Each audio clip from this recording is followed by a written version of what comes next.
बिस्मिल्लाहिर्रहमानिर्रहीम। सैयद अकरम अहमद आज एक नए लेक्चर के साथ। Topic inclination of the line, slope और gradient. What is inclination of the line? The amount of rotation from positive axis of X to the line is known as inclination of the line.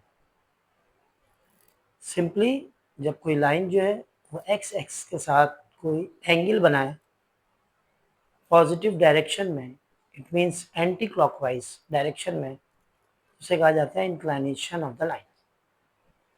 उसी inclination का trigonometric tangent कहलाता है slope. Slope को gradient भी कहा जाता है। Slope को इस तरह से डिफाइन किया जाता है, it is a measure of how steep something is, like a hill or a line.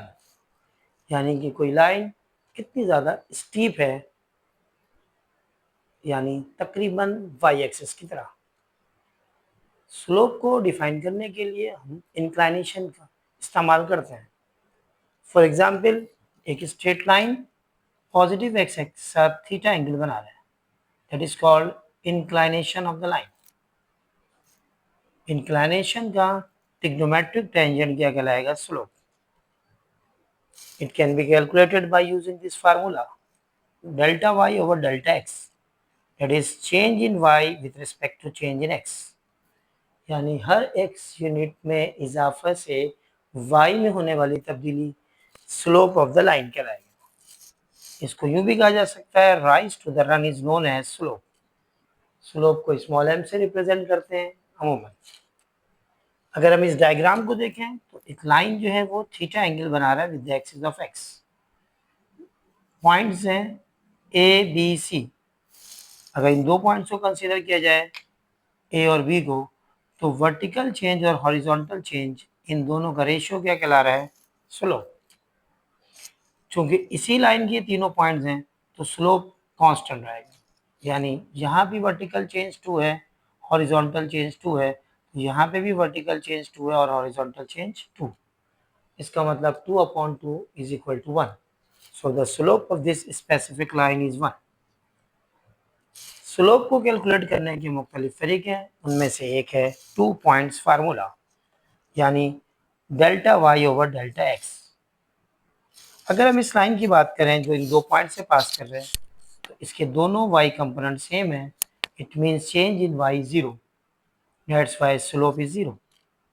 यानी जब किसी भी लाइन के अंदर y कंपोनेंट सेम हो, जिसे ऑर्डिनेट भी कहा जाता है, अगर ये सेम हो तो फिर स्लोप की वैल्यू जीरो। ऐसे लाइन एक्सिस ऑफ x के पैरेलल होंगे।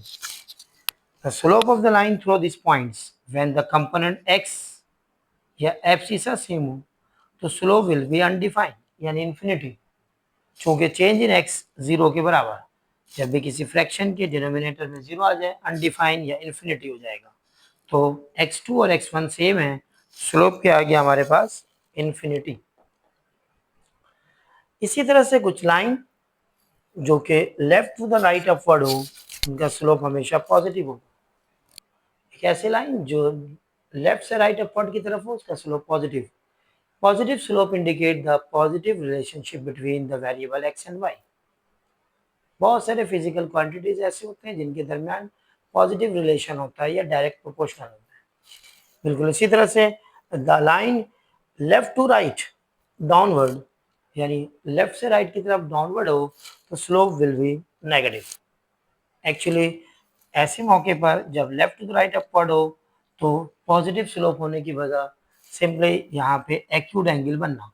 अगर ये एक्यूट एंगल होगा तो tangent of acute angle must be positive, और अगर ये ऑब्ट्यूज एंगल होगा यहाँ पे तो फिर यकीनन उसका स्लोप क्या हो जाएगा? नेगेटिव, चूँकि tangent of obtuse angle will be negative. कुछ स्पेसिफिक लाइंस हैं जिनका इंक्लिनेशन और स्लोप फिक्स होता है।